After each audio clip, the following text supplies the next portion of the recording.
Mains के result आने वाले हैं अभी कुछ दिनों में, 29 तारीख को है। और पार्लियामेंट्री कमिटीज भी सारी इंपॉर्टेंट नहीं है, सिर्फ 3 कमिटीज है जिनसे आज तक क्वेश्चंस आए हैं। पिछले 15 साल में देख लो, 20 साल में देख लो, तो क्यों आपको पढ़ना है unnecessary information? You scored one of the highest in ethics paper. Yeah. 122 it was. Hello everyone, my name is Vikas Dahil and today we have with us Anshul. I would like to introduce her by counting whatever she has done in civil services. She has given 2 civil services interviews, 1 forest interview, 5 mains in state PCS of Haryana, UP and Rajasthan, and the list goes on and on because she has also appeared in a couple of interviews in state PCS. So welcome Anshul to the CSE Topper channel. Hello everybody, thank you Vikas for calling me on this platform. So yeah, let's talk about what we're here for. So it is a really it is a privilege for all of us to like have this sort of experience with us. Yeah. We would like to have some very serious conversation also, like how to like manage this longer journey. तो आपसे हमारी जो बात रहेगी, सबसे पहले हम आपका जो टेम्परामेंट की बात करते हैं कि आपने इतने दिनों तक सस्टेन किया यूपीएससी प्रिपरेशन को, तो आपका कैसा एक्सपीरियंस रहा, मतलब when you look back? Yeah. So just now you appeared in Haryana Civil Services mains as well. Yes. So your journey still continues. So how does it feel? How did you like manage all these years? See, it was like हमेशा से मेरे को civil services में जाना था and I had my reasons clear कि मेरे को क्यों जाना है. So right after college I entered into like preparation phase कि ठीक है engineering खत्म करते ही I jumped on to this thing. वो luckily I got into interview in my first 2 attempts, तो वो एक बहुत अच्छा मेरे को push मिला. But when you really want to get into something ना, तो हाँ pressure भी आया at times कि ये नहीं हुआ तो क्या होगा.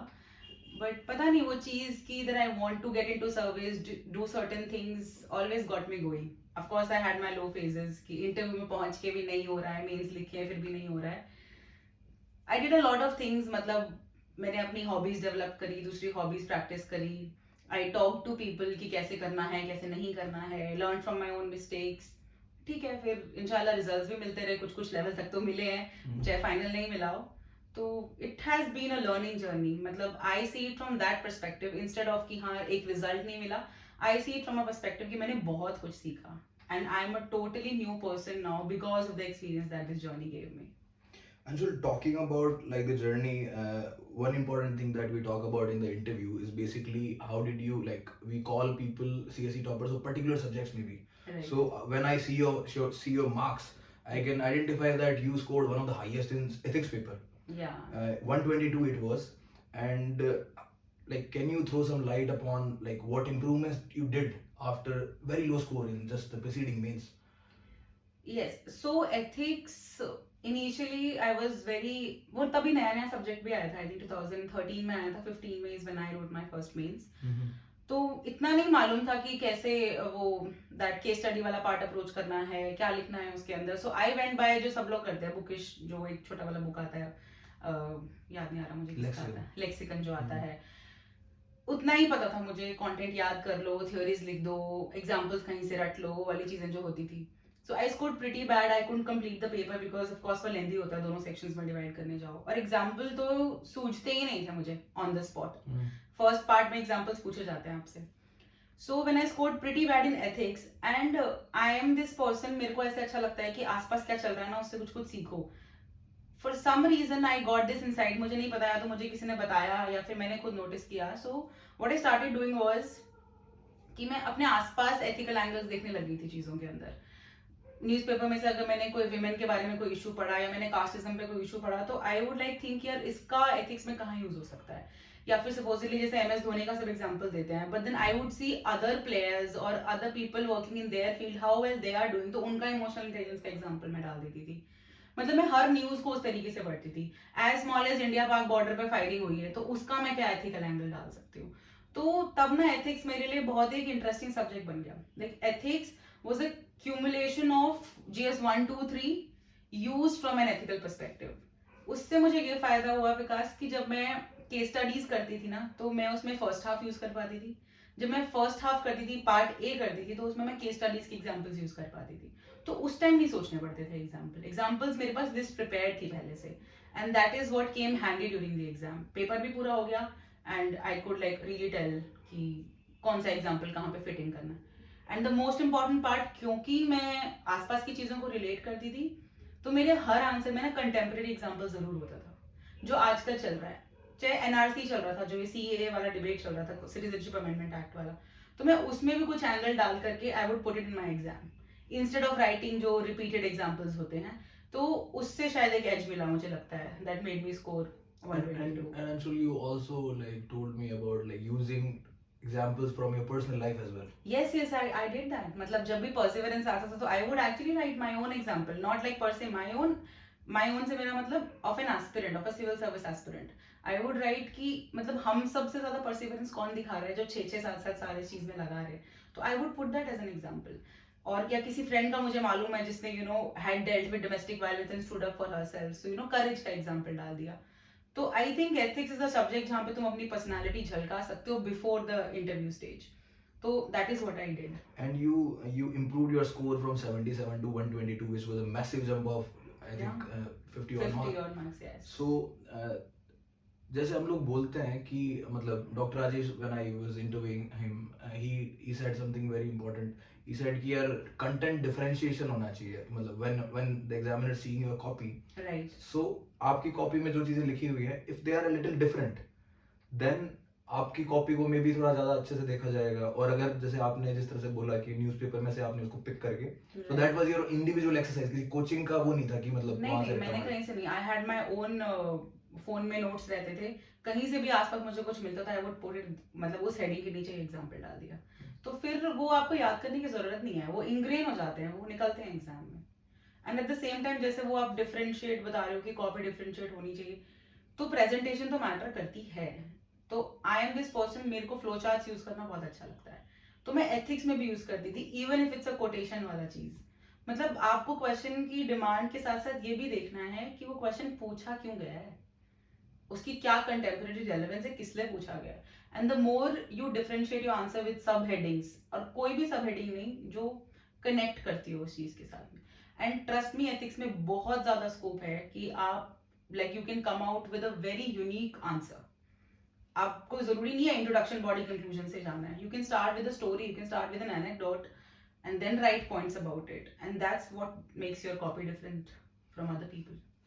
So also Anshul, you used to tell us about how when you are writing your GS answers, you scored one of the highest in like GS all the time because you appeared for 5 interviews. So that was one of the reasons. Your optional did not fare that well. Yeah. So you came very close to getting into the list, but like somehow, but you scored really well in other things. So we would like to learn from you the thing that you used to tell us, that when you are writing points in your GS paper, so basically you should not be writing full sentences. Yeah. Instead of that, you said that you should be writing like how should we go about it, like the thing that you used to tell. See, first of all, I would really like to point out कि examiner को आता है, like the examiner knows what you are writing, so it depends on how you present it. उसमें से कुछ miss नहीं होना चाहिए, but writing long sentences is not important. Make like if you're writing a 6-point answer and उसमें आप हर point में 3-3 lines लिख रहे हो, nobody has the time to read. Even if you underline it, still nobody will read it. I would rather say जो उस 3 line के point में से सबसे इंपॉर्टेंट वर्ड्स हैं, उनको यू मेक अ सब हेडिंग, एंड देन उसमें भी आप एरोज बना के लिख सकते हो कि आप एक पॉइंट में दिखाना चाह रहे हो कि ये चीज हुआ, उसका इम्पैक्ट ये हुआ. Writing that whole sentence will take you time. Instead, just write the main part, उसका impact arrow से करके you show this was the impact, this was the impact, hence arrow, this was the solution. You do it like that ना, it will save you time and वो दिखेगा तुम्हारा point कि यार ये बंदा कुछ कहने की कोशिश कर रहा है, instead of just writing ESMR and filling up the pages. Also one more important thing that everybody talks about is like completing the paper on time. So how much do you think it is about speed and how much it is about recalling the facts that you know quickly in the exam? It's a mix of both, I would say, and that comes with practice.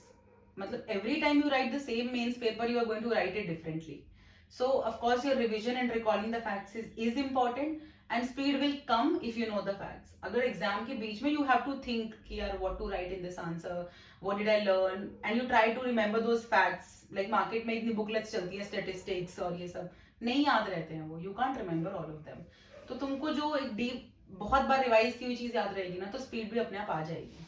तो जब लोग बोलते हैं कि speed की practice करो paper complete की, not at the cost of quality of your answer, not at all, but तुमको याद है अगर वो चीज तो फिर वो आएगी, स्पीड भी बन सो जाएगी। मे बी मतलब जैसे आप बोल रहे हो कि आप जैसे अगर उनको पॉइंट्स फॉर्मेट में एरो लगा के लिखोगे तो that may increase your speed, It does. लेकिन आपका कंटेंट जो है वो थोड़ा जल्दी, आप अगर quickly if you can remember points then that will help.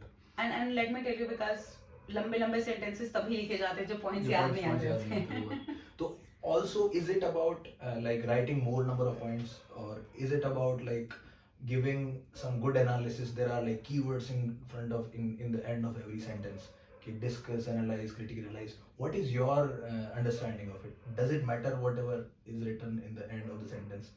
Do you have anything to say on that? See, when it's critically analyzed, for sure you have to write both the parts. When it's differently discuss, analyze, तो you can still take a chance कि आप एक side ले लो. But I would still say कि जितना पूछा है question में you will write that. But always end जो है ना, it has to be on a solution वाला note. तो it does matter वहाँ क्या लिखा हो, वो जो questions, but उतना नहीं जितना emphasis यहाँ दिया जाता है कि discuss is this, elaborate is this. No, you will still have to write. If you are asked to discuss women's problems in 21st century, you can't end it without giving a solution of your own. I'm not saying कि government policy ही जाकर के you write it. A solution of your own also. तो वो way forward तो आएगा ही. बस इतना हो सकता है कि if it's discuss, you give more time to that part of the answer and less time to the other part that you are writing. If it's critically analyzed, you give equal part to both the sides. Itna difference you can make and you should make. Okay, so like to sum you up, you are basically saying that it is not as important, because when you are like short of time, sometimes you need to like eventually you need to give a solution. Yes. But for critical analysis, you need to like highlight the other part also. Yes, because critically is like positives and negatives don't know. But otherwise elaborate, discuss.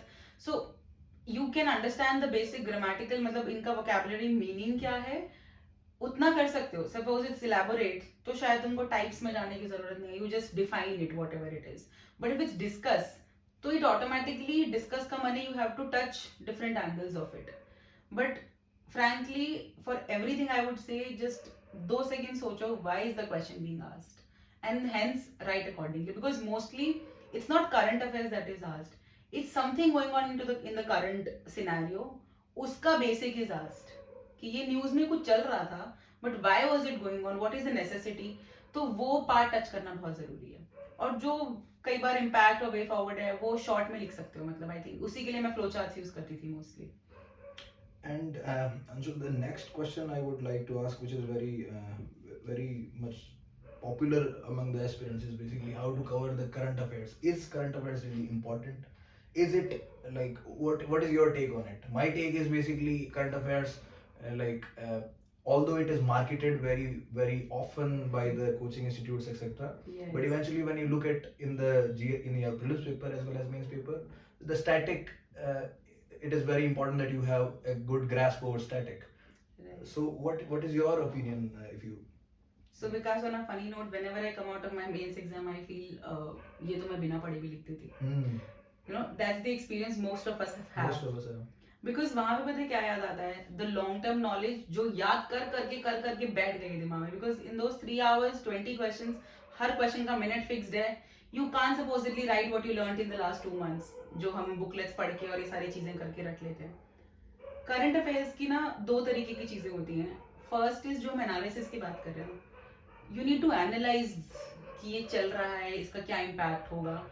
That is what UPSC will ask. Supposedly जैसे हम अभी example दे रहे थे citizenship amendment act, if somebody asks that वो news में चल रहा है, तो nobody is going to ask you, कोई एक्सपेक्ट भी नहीं करता है for you to know every point of that act. But उसकी वजह से क्या रिपरकशंस होंगी हमारी पॉलिटिकल डेमोक्रेसी के ऊपर, हमारे कॉन्स्टिट्यूशन के कौन से पार्ट को वो टच कर रहा है, वो सारी चीजें आपको पूछी जाएंगी. तो करंट अफेयर के ना एनालिसिस पर्सपेक्टिव से should be read, and the second perspective is to use it as an example. That's it.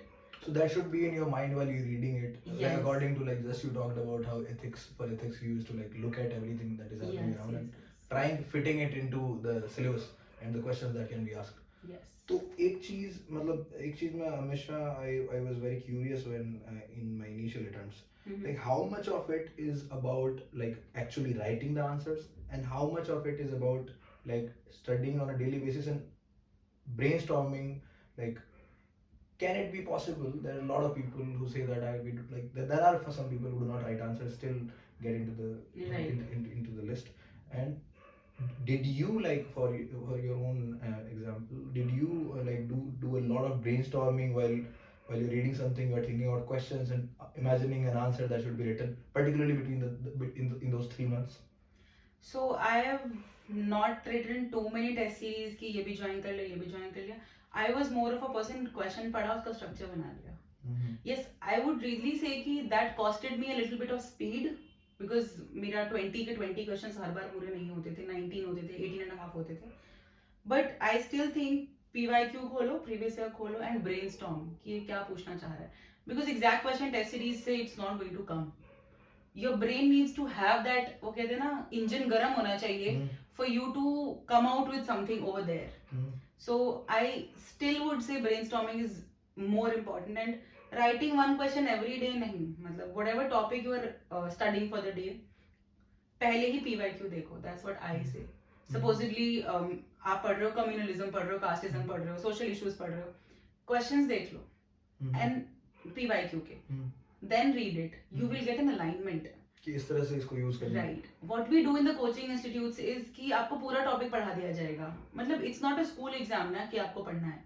उसकी रेलेवेंस क्या है? Coming back to the same point that I'm reiterating for the third time, क्यों पूछा जा रहा है? Because something is going on around you. So the contemporary examples become important. Contemporary examples become important, और current affair जो आप बोल रहे हो ना, वो भी उसी के कॉन्टेक्स्ट में उसका स्टैटिक पार्ट पूछा जाता है. मतलब सबरीमाला चल रहा था तो तुम सबरीमाला के बारे में कितना पढ़ लो डजंट अफेक्ट. आर्टिकल 25 वर्सेस 26 की कंट्रोवर्सी अगर नहीं समझ में आई है, what does 26 say, what does 25, and what will make your answer different is question Sabarimala का है, 25 26 तुमने शो कर दिया, you are able to quote some other example, that Maharashtra वाला temple that I am not able to recall, that gives you an edge कि इसको controversy समझ में आई है. He is not just about current affairs. This person knows beyond that. तो current affairs उस respect में मेरे को इंपॉर्टेंट लगते हैं कि मतलब वैसे पढ़ने चाहिए, एनालिसिस करते हुए और एग्जांपल यूज करते हुए. And it should be done from like newspaper. What source would you like say? I took newspaper as my source, and because it depends on कि आप प्रिपरेशन के किस स्टेज पे हो, किस साल में हो, उस पर भी बहुत डिपेंड करता है. Supposedly when it was my first attempt, everything was new to me. I didn't know Sri Lanka में अगर आज तुम मुझसे सिविल वॉर पूछो, I can explain. At that time I did not know Sri Lanka में क्या चल रहा है. तो whichever way you can learn it, initially understanding, चाहे वो मोस्टली हाँ googling, that will take a lot of time initially, but वो बैठ जाएगा दिमाग में बिकॉज आपने गलती करके सीखा है. Magazines will provide you a shortcut. वो लोग यूज कर सकते हैं शायद जो थोड़े बहुत अटेम्प्ट हो गए, तो बस देखना है कि क्या चल रहा है, ब्रश अप करना है. एक या दो broader trend की whether we are like, I would mostly just look at the index and see कि कुछ मिस तो नहीं हो गया, that's it. And एक या दो पॉइंट ऐड होता था. But you have to have your base clear for it. And newspaper से इसलिए मैं बोलती हूँ, मैगजीन में तुमको एक जगह सब मिल तो जाता है बट याद नहीं रहता.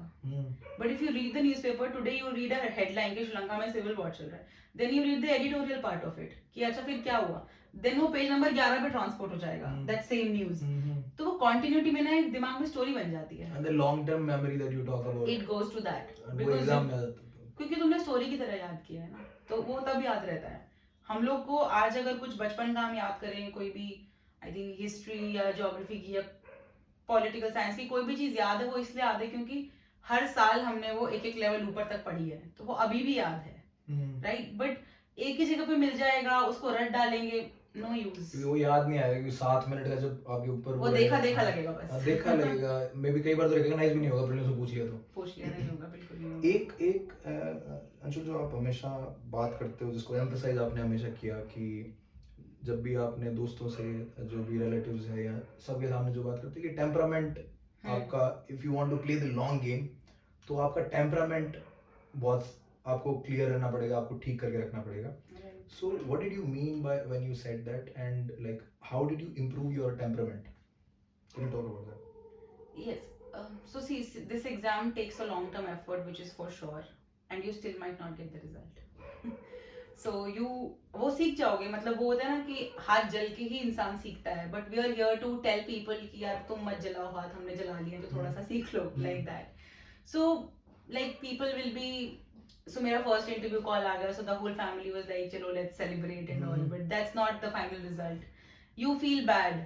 तो मेरा टेम्परामेंट से ये मतलब है कि दुनिया तुमको ना बहुत चढ़ाएगी और बहुत गिराएगी भी सही. You need to respect your effort and your time.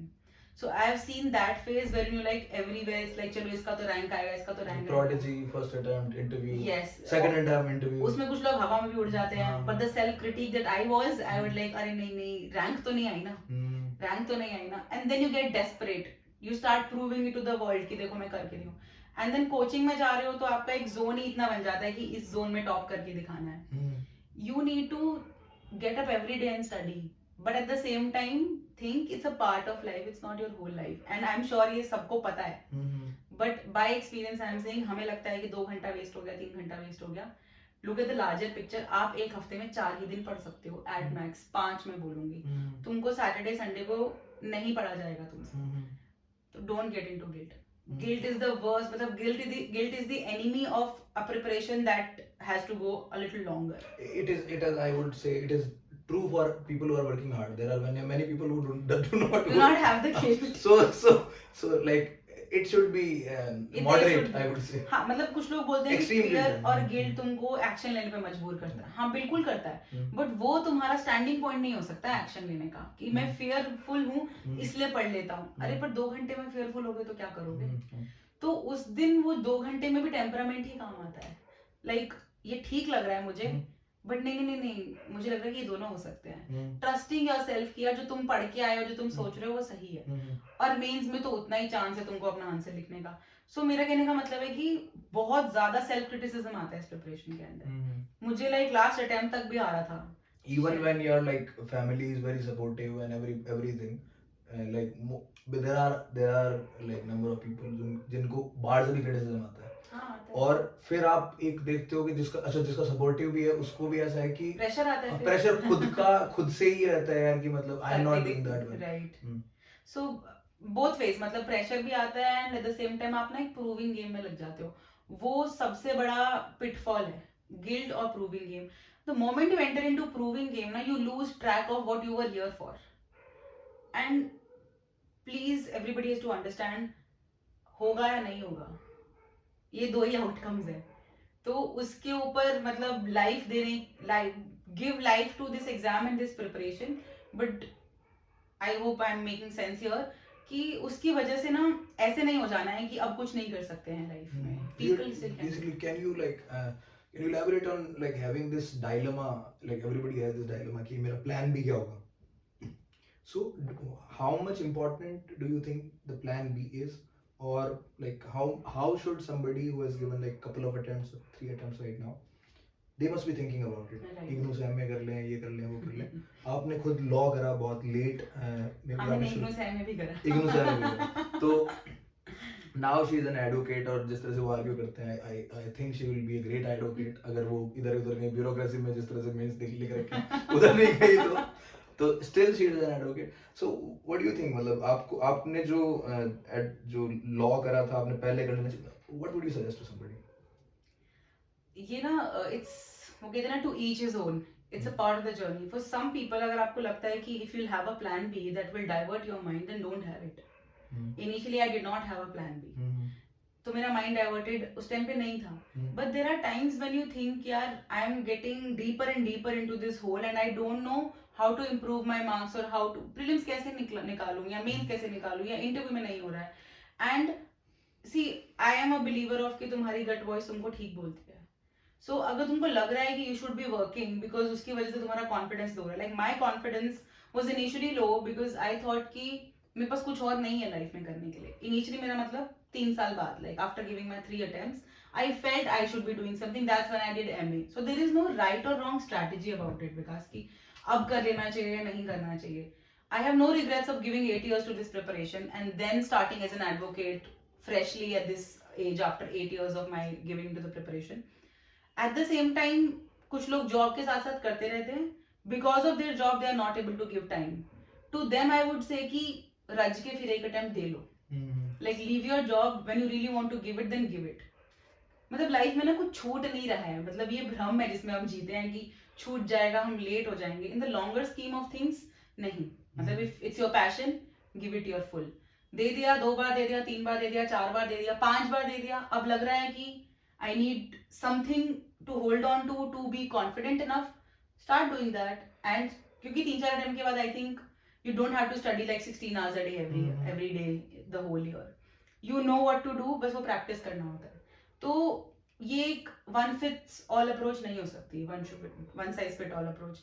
Number of attempts पे, तुम्हारी प्रिपरेशन पे डिपेंड करता है कि तुम कैसे हो. अगर किसी के मान लो 3, जनरली जैसे लोग होते हैं 2 या 3 अटेम्प्ट के बाद वो सोचना शुरू करते हैं. शुरू में तो काफी जैसे जैसे सबके साथ था, हमारे मेरे साथ भी था. आपने शुरू में सिविल्स के आपके ऑब्वियसली 2 इंटरव्यू थे, तो नहीं दोगे आप ऑब्वियसली. पीसीएस या जो भी है, आपने बहुत लेट देना शुरू करा. राइट. तो मतलब अगर जिसके जनरली ऐसा होता है कि 2-3 अटेम्प्ट के बाद में कोई सोचता है, तो उसका आप बोल रहे हो कि डिपेंड करता है कि भाई अगर आपको कॉन्फिडेंट नहीं फील हो रहा है, जैसे राइट रीजंस के लिए करो. राइट बोल रहा हूँ, अगर तुमको लग रहा है कि यार बस दिखाना है कि मैं एक रैंक ला सकता हूँ या ला सकती हूँ, तो फिर तो नहीं, मतलब फिर तुम नहीं स्कोर कर पाओगे ना. पीसीएस में भी ऐसा तो है नहीं कि वो भी कोई लल्लू पंजू एग्जाम है, you can just clear it like that. And even then आप अपनी जॉब में भी नहीं शायद फिर उतना अच्छा कर पाओगे. अगर बट द पॉइंट इज कि अगर तुमको लग रहा है कि यार मुझे कर लेना चाहिए, कुछ लोगों का फाइनेंशियल स्टेटस भी ऐसा होता है कि उनको करना पड़ता है साथ साथ, तो वो कहते हैं ना कि अगर सच्ची में चाह है ना, तुम साथ साथ भी खींच लोगे. बट तुम इसलिए जॉब कर रहे हो कि तुमको ये डर है कि अगर मैंने छोड़ दी और यूपीएससी भी नहीं हुआ तो मेरा क्या होगा. छोड़ दो जॉब. मतलब that's what I would say. मतलब आपका मानना है कि एक अटेम्प्ट जो है एटलीस्ट, अगर आपका पैशन ही है इतना ज्यादा, तो एक अटेम्प्ट तो तसल्ली से दे लो कि मतलब मैंने सब कुछ टिक कर दिया, फिर नहीं हुआ मेरा तो ठीक है, हो गया तो ठीक है. बिल्कुल, because then you will be satisfied that I gave my 100%. I had friends who were fearful कि यार अच्छी खासा जॉब लगा इंजीनियरिंग से, we can't let that go. देखो, जब अपना डिसीजन होना चाहिए. You should not be guided by कि यार पैसा आ रहा है, पैसा नहीं आएगा, या सोसाइटी में इज्जत नहीं मिलेगा. ये एक्सटर्नल फैक्टर्स नहीं मैटर करते इस प्रिपरेशन में. और ये मैं एक्सपीरियंस से बता रही हूँ, बिकॉज कहीं ना कहीं किए होंगे ना, मेरे लिए भी मैटर. बट वो नहीं करनी चाहिए, मैं बोल रही हूँ. अगर कोई 3 अटेम्प्ट के बाद सोच रहा है कि मेरे को आगे हायर एजुकेशन करनी है, इसलिए नहीं कि मतलब ये नहीं तो शायद इसी में कुछ हो जाए. मेरा हायर एजुकेशन करने का रीजन ये था कि I want to study further. Degree इकट्ठा करना मेरा मतलब नहीं था. Like I am studying here but I want to study further. और वो मुझे नहीं पता था लॉ मेरा प्लान भी बन जाएगा, वो बस बन गया. So do it for the right reasons. नौकरी करनी है right reasons. इनिशियली तो आप पूरा एकदम तरीके से अगर सोचा है ना, तो फिर 2 साल 2.5 साल ना, फिर भूल जाओ. एटलीस्ट भूल जाओ, साथ में कर रहे हो तो कंफ्यूजन ही क्रिएट करेगा. फिर फिर अच्छे से दो, मतलब रज के अटेम्प्ट दो. Then don't go by all these societal वाली चीजें कि भाई नौकरी छूट जाएगी एंड ऑल ऑफ दैट. एक अंशुल, मतलब मेरा जो ये चैनल शुरू करने का भी जो एक मेन कंसर्न था, where do you stand on that, कि इन जनरल जैसे यूपीएससी की तैयारी करवानी है, यूपीएससी में एनसीईआरटी पढ़नी है, 11वीं 12वीं क्लास की है, ज्योग्राफी की एनसीईआरटी है, हिस्ट्री की एनसीईआरटी है, इकोनॉमी का ये है वो है, मतलब बहुत ही बेसिक किताबें हैं. इन किताबों को पढ़ने के लिए बड़ी बड़ी कोचिंग्स में ऐसा होता है 2.5 लाख रुपए तक लिए जाते हैं, 1 साल की 1.5 साल की. तो कोई ऐसा तो है नहीं कि कॉन्स्टिट्यूशन में लिखा हुआ है कि 2.5 लाख रुपए की यूपीएससी की तैयारी होगी. कहीं भी ऐसा लिखा नहीं हुआ. No god is telling this. They created this value for this preparation's price out of fear, and that creates a lot of say inequality or equal playing field नहीं मिलता है. right. So after like living this journey and आपने बहुत अच्छा score करा, एक ऑब्स्टल को अगर हम छोड़ दें तो मतलब उसमें भी 1 साल में तो आप one of the top scorers थे. और एक इंटरव्यू की स्टेज में आपने कभी आपका शुरू में नहीं आया था, तो मे बी मतलब क्यूमुलेटिवली देखें तो you lived this journey and you have excelled at it, मतलब compared to a lot of other people. Interview देना अपने आप में it is excelling. तो आपका क्या मानना है कि if somebody wants to prepare, तो क्या उसको 2.5 लाख रुपए की वैल्यू है इस कोचिंग की, या गाइडेंस की वैल्यू, किस चीज की वैल्यू है? मतलब आपका क्या वो है कि किस तरह से ये क्लियर हो सकता है? विकास, क्लियर अच्छी मेंटरशिप मिल जाए ना तो फिर कोई जरूरत नहीं है. मतलब ब्लेटेंटली सेड, ओके, क्या पढ़ा रहे हैं, मतलब कोचिंग इंस्टीट्यूट्स में वो बुक्स आप ग्रेजुएशन के पहले तो ये अटेम्प्ट दे नहीं सकते. यूपीएससी ग्रेजुएशन में इतना तो पढ़ लेते हैं ना कि बुक्स पढ़ सके. वैसे भी 12th के बाद कॉलेज में जाके कोई क्लासेस में नहीं पढ़ता है. What everybody does is exam से एक रात पहले किताबें पढ़ लेते हैं या नोट्स पढ़ लेते हैं, यू नो, जिस पास हो जाते हैं. तो वही होना है यहाँ पे भी. टॉपर स्कोर्स 44% ओनली मेंस में मार्क्स आते हैं. तो कोचिंग में ना वो पूरा सब्जेक्ट वाइज एक फोकस हो जाता है उनका कि आज तो फिजिक्स ऐसे पढ़ा देंगे या तो फिर आज ज्योग्राफी ऐसे पढ़ा देंगे कि पीएचडी निकल जाए. तो सिलेबस फिक्स्ड है यूपीएससी का, इसीलिए सिलेबस दिया है. और ये यूपीएससी भी इतनी बार बोल चुकी है कि if everything under the sun is to be studied then why would a syllabus been given. मतलब क्यों दिया जाएगा एक सिलेबस. प्रीलिम्स का अलग से और मेंस का तो 4 पेज इलैबोरेट सिलेबस है और हर ऑप्शनल का इलैबोरेट सिलेबस है. अगर कोई ये बता दे कि ये चीज यहाँ से पढ़नी है. आप जैसे एग्जांपल देते थे, सॉरी आप एग्जांपल देते थे पॉलिटिकल लक्ष्मीकांत के, जैसे आपने एक दोस्त को एक जूनियर को बताया था, तो वो क्या एग्जांपल था? I think that will really. हाँ, तो मैं बताती हूँ. सो समबडी आस्क्ड मी कि उसको पॉलिटिकल साइंस शुरू करना है, मतलब पॉलिटी शुरू करना है GS2 के लिए. तो एज यूजुअल मैंने बोला Laxmikanth you should study. Now she started studying. Now देखा ना ताओ फर्स्ट चैप्टर से हिस्टोरिकल अंडरपिनिंग्स एंड देन कैसे इंडिया फॉर्म हुआ, वो सारे वाले जो शुरू के चैप्टर्स है. She could not understand a theme. Now what would that person think कि मेरे को तो आता नहीं है, मेरे को कोचिंग की जरूरत है इसके लिए. But the point is then she contacted me, then I told her ki first read preamble, then salient features, then you know parliament, and then go forward with judiciary and constitutional non-constitutional bodies. She could understand the initial 3 chapters very thoroughly. Her next question was इसमें कितना part important है और कितना छोड़ सकते हैं. तो ये जो छोटी छोटी चीजें हैं ना, ये नहीं पता चलती है. और एंड में आपको पढ़नी तो पड़ेगी लक्ष्मीकांत, चाहे आप कोई सी भी ग्रीन येलो जो भी कुछ कलर भी पकड़ notes लो वाले पढ़ पढ़ लो. लो. लेकिन बहुत कई सारी कोचिंग्स है वो दे क्लेम कि उनको एक रैंक से लगा के 100 रैंक तक सारे उनमें से आए. I have never seen a topper saying that मैंने पूरा का पूरा उनकी ब्लू बुक या उनकी ग्रीन येलो ऑरेंज बुक पढ़ के मैंने सब कुछ निकाला. सारे लोग वही लास्ट में बोलते हैं कि मैंने लक्ष्मीकांत पढ़ी. And throughout the coaching they are saying कि येलो बुक से कर लो, ब्लू बुक से कर लो, ग्रीन बुक से कर लो. तो मतलब eventually you need to read those books. और अगर आपको कोई बता दे जिसको ऑलरेडी पता है, जैसे आपने अपने मतलब जो my friend Vivek who is a younger brother of yours, तो मतलब उसको आपने बताया, सो उसने भी इस बार का मेंस लिखा है, एचसीएस का भी मेंस लिखा है. He followed your footsteps. Yes, उसने फर्स्ट अटेम्प्ट में मेंस लिखा था. हाँ, उसने फर्स्ट अटेम्प्ट में भी लिखा था, अभी भी वो लिख रहा है. तो मतलब वो कहीं ना कहीं उसने कहीं और से नहीं पढ़ा, उसने आपसे पढ़ा, आपने बता दिया कि ये कर ले, और पढ़ाया भी नहीं, उसको बताया कि ये किताब पढ़ ले. तो that can work if that works in a family. It can, of course it will. See, आप मेरे को बोलो येलो बुक, ग्रीन बुक जो भी है, वो कहाँ से ला रहे हैं मटेरियल? सो ऑथेंटिक बुक से पढ़ो ना, जो हर जगह अवेलेबल है. यूपीएससी एग्जाम सिर्फ दिल्ली वालों के लिए नहीं है ना, it is all India exam. Everybody doesn't have access to these magazines और कोचिंग्स. वो अलग बात है, अब ऑनलाइन हो गया सारी चीजें. बट ऑथेंटिक बुक से ही पढ़ना है. पर कैसे पढ़ना है और कैसे नहीं पढ़ना है, वो गाइडेंस इंपॉर्टेंट है. इफ सपोजिटली पार्लियामेंट चैप्टर ही आप लगा लो, पूरा चैप्टर इंपॉर्टेंट है. उसके बाद आता है पार्लियामेंट्री कमिटीज, उसके बाद 1-2 और पार्लियामेंट रिलेटेड चैप्टर्स आते हैं. बाकी वाले चैप्टर्स उतने इंपॉर्टेंट नहीं है. शायद एक क्वेश्चन प्रीलिम्स में आ जाएगा. और पार्लियामेंट्री कमिटीज भी सारी इंपॉर्टेंट नहीं है. सिर्फ 3 कमिटीज है जिनसे आज तक क्वेश्चंस आए हैं. पिछले 15 साल में देख लो, 20 साल में देख लो. तो क्यों आपको पढ़ना है अननेसेसरी इंफॉर्मेशन, अपने दिमाग को उसके साथ फीड करना है? दैट इज समथिंग जो आपका कोई करीबी आपको बता सकता है कि यार ये तो करी, मैं तो पागल है, ये पढ़ रहा है. Somebody experienced can tell you. Yes, somebody, like when I started preparing, nobody in my family or close circle had done this. So I was also initially told history की बुक्स पढ़ ले, ये पढ़ ले. मैंने नहीं पढ़ी बिपिन चंद्रा. So what? मैंने एनसीईआरटीज पढ़ ली, मैंने बार पढ़ ली. मैंने स्पेक्ट्रम, 3 स्पेक्ट्रम है मेरे पास, क्योंकि एक में इतना मार्क हो गया था कि मेरे को समझ नहीं आ रहा था कि अब नया कैसे करूं. So this was my 3rd spectrum in my last attempt that I was studying. कोई नोट्स नहीं है मेरे, बट मुझे स्पेक्ट्रम पेज नंबर वाइज याद है कि अभी इस पे क्या होगा. याद है तभी मेंस में लिख पाऊंगी ना. एंड आजकल तो क्वेश्चंस भी ऐसे आ रहे हैं पॉलिटी के भी कि फाइनेंशियल इमरजेंसी के क्या इफेक्ट होते हैं, सेंटर स्टेट रिलेशंस पे क्या इफेक्ट है. Where else will you find it? वहां पे जब दिया हुआ एक जगह पे, that's what UPSC refers to. They have clearly said it that they refer to these books only. तो why not study that? And you know, अपने पैर पे कुल्हाड़ी मारने वाली बात है if you don't study those books. Anshul, eventually, like in the end, this segment of the interview, I would like to talk to you about how your interview scoring basically became better because of something that you did. And mains के result आने वाले हैं अभी कुछ दिनों में. 29 तारीख को आ रहे हैं. Just a speculation. उसी के आसपास है basically. तो उस दिन मतलब इंटरव्यू के आपके मार्क्स जो थे शुरू में काफी खराब रहे, उसके बाद आपने इंटरव्यूज दिए, उसमें आपके one of the highest marks, आपने 5 इंटरव्यू दिए टोटल, आपके one of the highest marks आने लगे। क्या आपने डिफरेंट करा था for all those who will be preparing for interview, और क्या इंटरव्यू की कोई अलग प्रिपरेशन होती है, क्या चीज होता है, can you throw some light on that?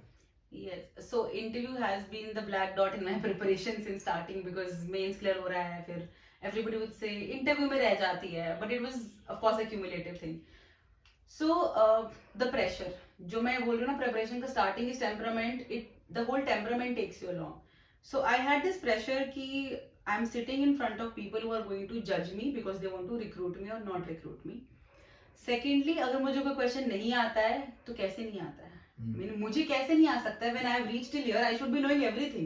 चलता फिरता encyclopedia लोग आपको समझने लग जाते हैं. So that pressure showed in my interviews. So I was once asked a very simple question as to Ganga cleaning के लिए आप क्या क्या efforts करोगे? So you and I can write a mains का answer on it, you know, what are the steps, multi-pronged strategy and everything. I could just say a point or two, you know, beautification of ghats and you know ये वाला waste disposal ऐसा कर दो.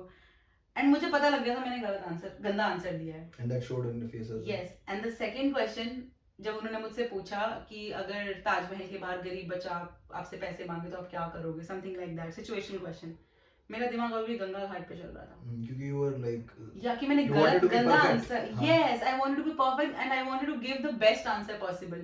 So the point here is presence of mind. I would lose that thinking कि यार मैंने गलत कर दिया. और ये वाला स्ट्रेस क्यों आना था? Because I was thinking कि सामने वाला मेरे को जज कर रहा है. What changed was I started thinking कि यार सामने वाला और मैं एक ही पर्पस से आए हैं यहाँ पे, कि अच्छा एडमिनिस्ट्रेटर चूज करना है इस कंट्री के लिए.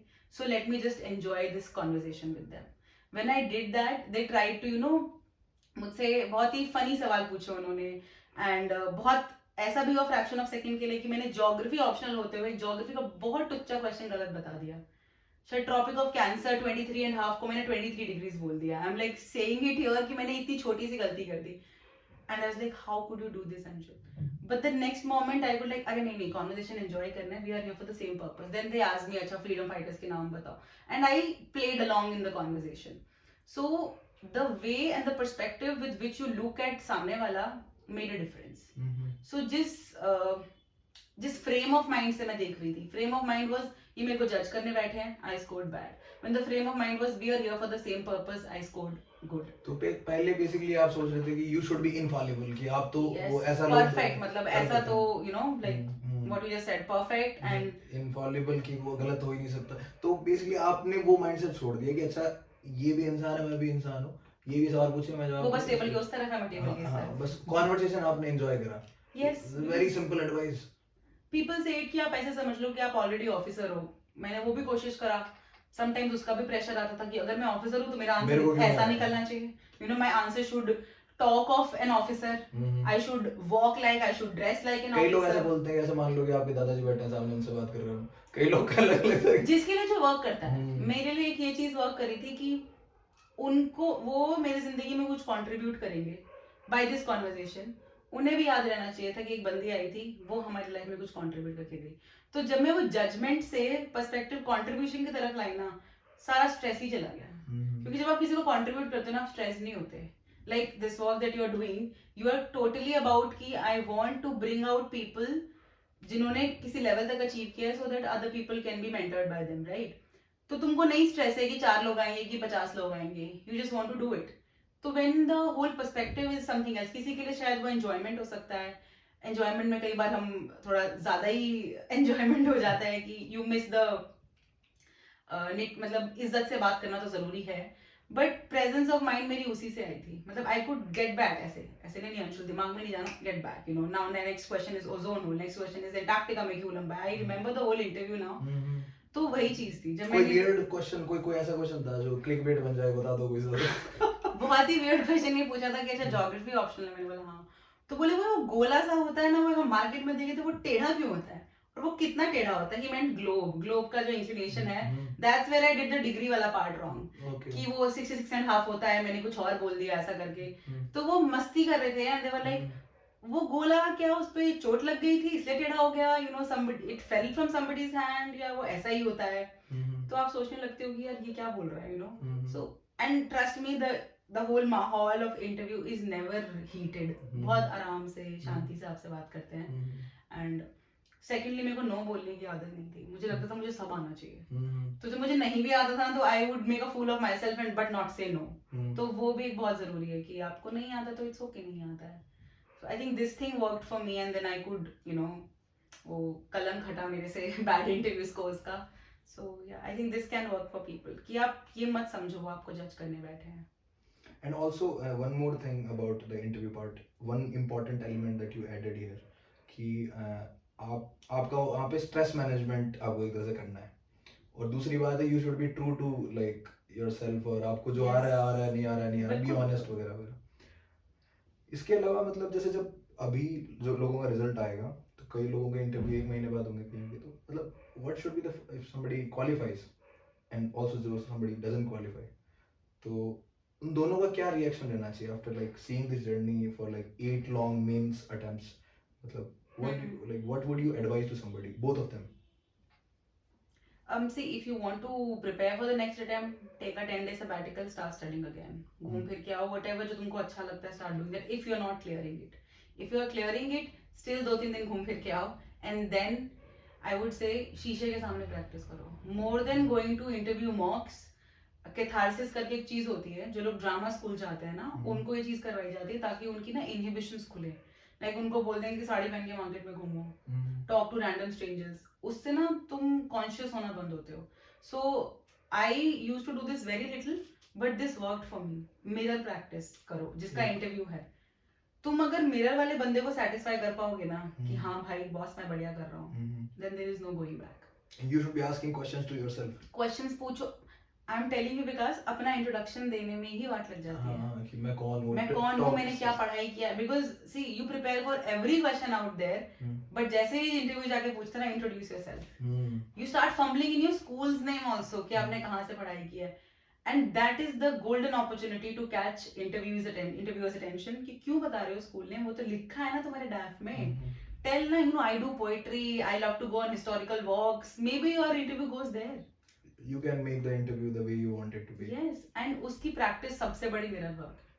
If my brother goes through, I will ask him रोज कर, and I would tell this to all my friends. मतलब मैंने शायद कम करी थी, but अगर वो सामने वाले, हम आंख नहीं मिला पाते शीशे में खुद को देख के.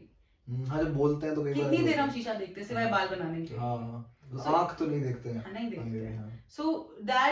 So I did some counseling sessions. I take those counseling sessions. That's where I was taught this strategy. And I was asked कि अपने आप को introduce करो. So when my coach was sitting there, I was so conscious, you know, इधर देख रही हूँ, उधर देख रही हूँ, ऐसे देख रही हूँ, वैसे देख रही हूँ, और क्या बता रही हूँ, मैं कहाँ से पढ़ी हूँ, मैं क्या करती हूँ, but I'm so conscious. She asked me go do mirror work and come back.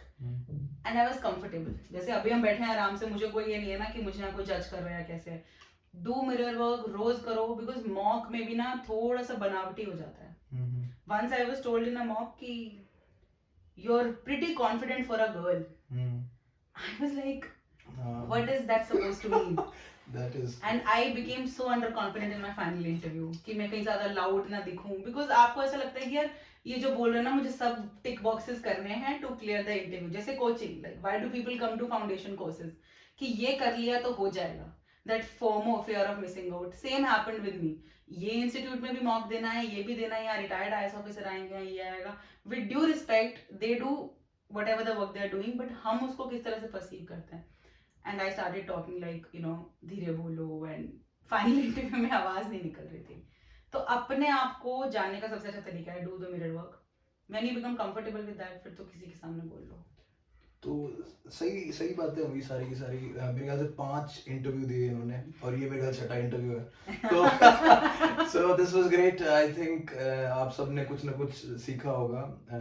Anshul को मैं बोलूँगा कि नहीं, मतलब you are not like too confident for a girl, but too confident for a human being. You are very confident and you are like very charismatic, और your arguments are always really great. So the interview ends here, guys. Subscribe to the channel. And I'm Vikas Dayal with Anshul. ठोक लीजिए, 5,000 लौटे दिख जाना चाहिए. ये 4,000 के लिए मैं यहाँ पे नहीं खड़ा हूँ.